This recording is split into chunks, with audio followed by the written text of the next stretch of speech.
आता आयोजकांनी जशी विनंती केली तशी ही लहान मुलं ते अगदी 5वी पासून चिमुकले असतील किंवा 10वी पर्यंतचे युवा विद्यार्थी असतील, यांच्या मनात काय चाललंय, त्यांची ही चुलबुल जी आहे ती मला पाहून माझी शाळा आठवली. माझ्या शाळेमध्ये सुद्धा दुर्गेश आणि मी एकाच शाळेत शिकलो. शाळेमध्ये आपण बसलेलो असताना आपल्याला नेहमी एक हुरहुर लागलेली असते, ती म्हणजे शाळा कधी सुटेल. तर मित्रांनो, ही शाळा अवघ्या 10 मिनिटातच सुटणार आहे आणि शाळा सुटली, पाटी फुटली अशी घोषणा करून आपण बाहेर जाणार आहात. त्यामुळे थोडा वेळ, एक 10 मिनिट थांबा आणि एकदा एका जोश मध्ये हुरे म्हणा.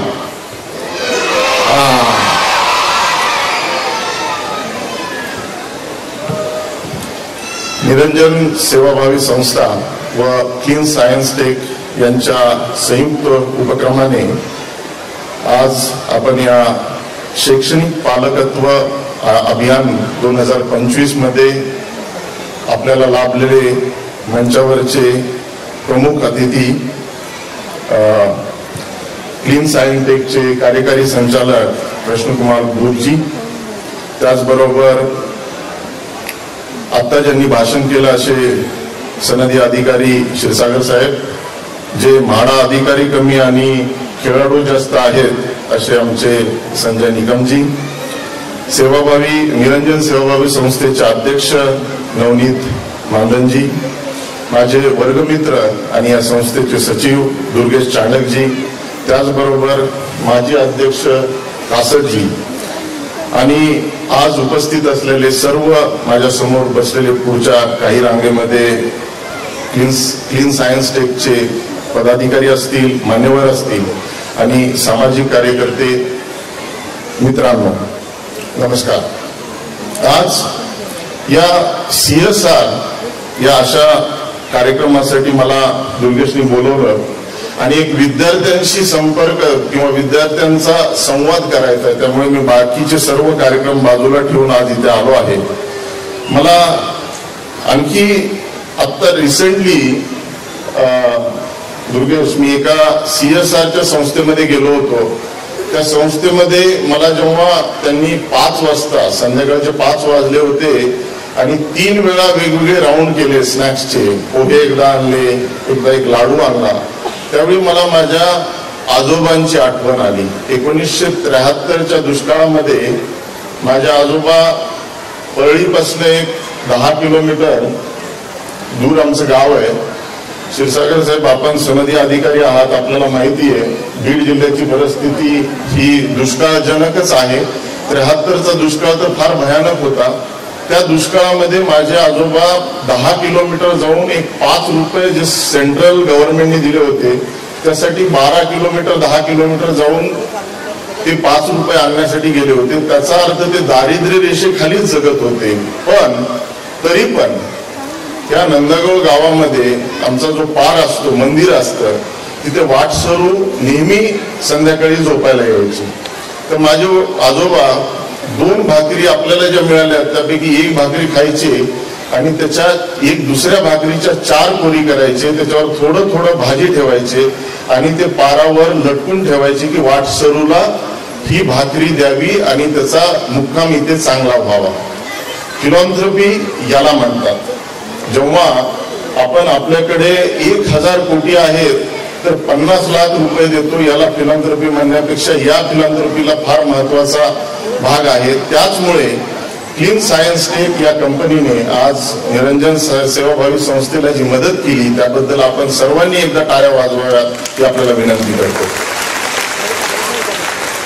मला सुद्धा माझ्या प्रवासामध्ये काही ठिकाणी काही सेवा करण्याचा योग मिळाला.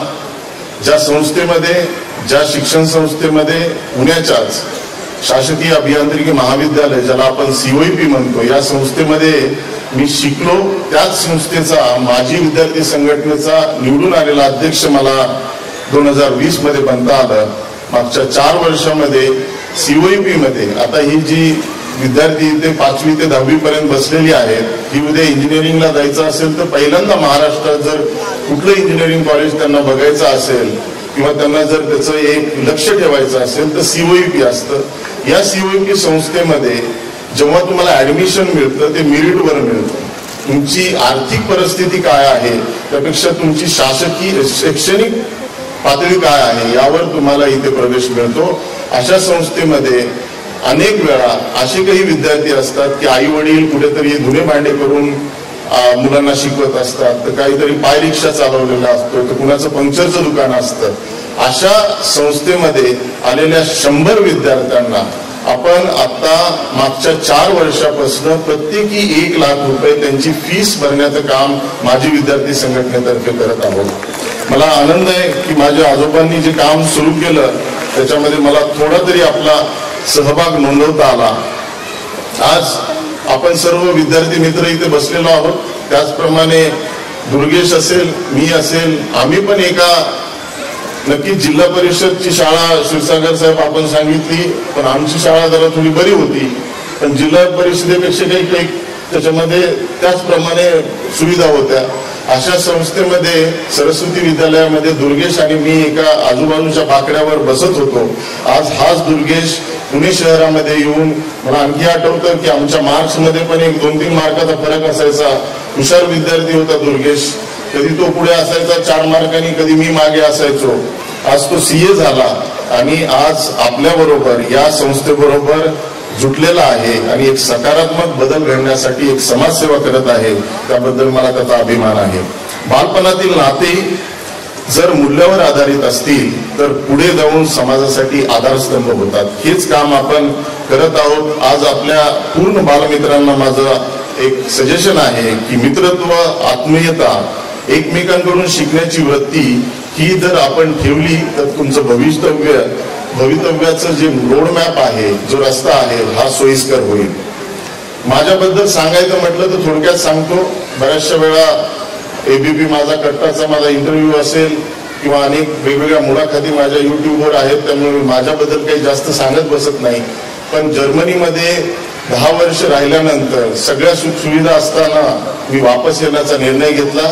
त्यालाच मी लर्निंग आणि अनलर्निंग म्हणतो.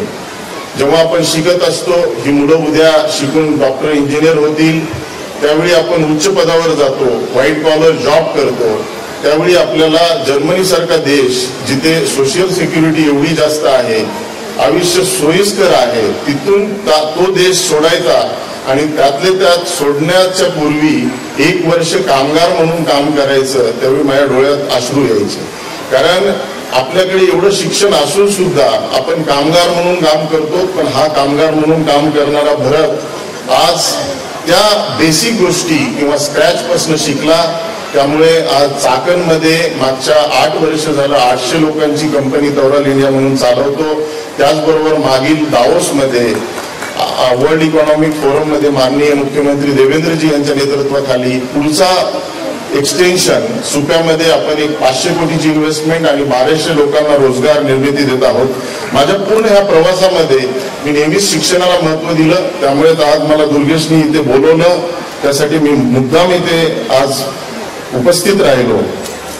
मित्रांनो, आज मी जर्मनीमध्ये बरेच वर्ष राहिलो. आजही माझा मागच्या 10 वर्षामध्ये 10 वर्ष तिथे राहिलो. मागच्या 10-12 वर्षात प्रवास सुरू असतो. या प्रवासामध्ये मी नेहमीच पाहतो की युरोपमधलं पॉप्युलेशन किंवा लोकसंख्या जी आहे ती कमी कमी होत चाललेली आहे.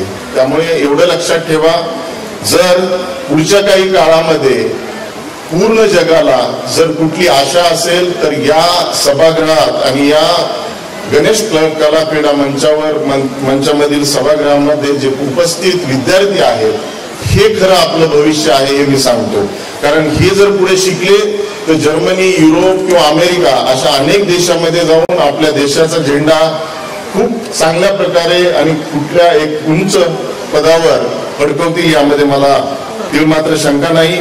आज भवितव्य आपलं चांगलं आहे. मागच्या 12 वर्षामध्ये माननीय पंतप्रधान मोदीजी असतील, 2030 मध्ये 5 ट्रिलियन इकॉनॉमीचा एक ध्येय, एक त्यांचं अम्बिशियस प्रोजेक्ट घेऊन चालतात. त्याचबरोबर विकसित भारत 2047 मध्ये भारत देश हा 30 ट्रिलियन इकॉनॉमी होईल आणि जगातली सर्वात मोठी आर्थिक व्यवस्था होईल, यासाठी सर्वांचे आपले प्रयत्न सुरू आहेत. आपण जर पाहिलं तर बऱ्याचशा वेळा पुढारी लोक ही योजना बनवत असतात, घोषणा करत असतात, त्याबद्दल आपल्याला एक प्रमाण देतो. जर आपण पाहिलं तर 10 ते 12 वर्षापूर्वी आपण आर्थिक व्यवस्थेमध्ये 10व्या क्रमांकाला होतो. मागच्या काही वर्षांमध्ये आपण 5व्या क्रमांकावर आलो आणि मागच्या 1 महिन्यापूर्वी आपण जपानला मागे टाकत आज जगातली 4थी आर्थिक महासत्ता बनलेलो आहोत. तर मला एवढा विश्वास आहे की 2047 मध्ये विकसित भारत या संकल्पनेद्वारे आपण जगातली सर्वात मोठी आर्थिक महासत्ता बनवू. मी शेवटी जाताना एवढंच सांगेन, आज इथे विद्यार्थी आहेत, पालक आहेत, आपण परिस्थिती कधीच अडथळा नसते, तर अडथळा असतो तो मनातील शंका आणि अपयशाची भीती. ही भीती बाजूला ठेवा. मला आज शिक्षकांना पण सांगावं वाटतं, पालकांना पण सांगावं वाटतं की आज आर्टिफिशियल इंटेलिजन्स, डिजिटलायझेशन हे फक्त बजवर्ड न राहता, हे ब्रीदवाक्य न राहता ही वास्तविकता झालेली आहे. त्यामुळे आपल्या पाल्यांना, आपल्या विद्यार्थ्यांना फार जास्त फोर्स न करता त्यांच्या मनात जे काही आर्ट, सायन्स, कॉमर्स, स्पॉर्ट, आता क्षीरसागर साहेब पण म्हटले की कंडक्टर, माझ्या एबीपी माझा कट्टाच्या इंटरव्ह्यू मधला सर्वात मोठा भाग गाजला तो म्हणजे मला लहानपणी कंडक्टर बनायचं होतं. सो कंडक्टर बना, आर्ट, सायन्स, स्पोर्ट कशामध्येही आपली रुची असेल तिथे त्यांना काम करू द्या. त्याचबरोबर मध्यंतर माझ्या पूर्वी पण एका वक्त्यांनी सांगितलं, व्यसनमुक्ती या गोष्टीवर आपण पूर्णपणे लक्ष द्या. शेवटी निरंजन सेवाभावी संस्था जिथे कुठे शिक्षणासाठी आणि समाजासाठी काम करत असेल तिथे माझ्या क्षमतेनुसार, माझ्या कृतीनुसार मी मदत करेन. पुढच्या काळात आपल्याबरोबर सदैव राहील हे आश्वासन देतो. पुन्हा एकदा सर्व टीमचं मनपूर्वक अभिनंदन करतो आणि पूर्ण विद्यार्थ्यांनी आणि चिमुकल्यांनी पूर्णपणे थोडं शांत बसून काय असेल ना ऐकलं त्याबद्दल धन्यवाद. पुन्हा एकदा म्हणा हुर्रे. Yes, thank you.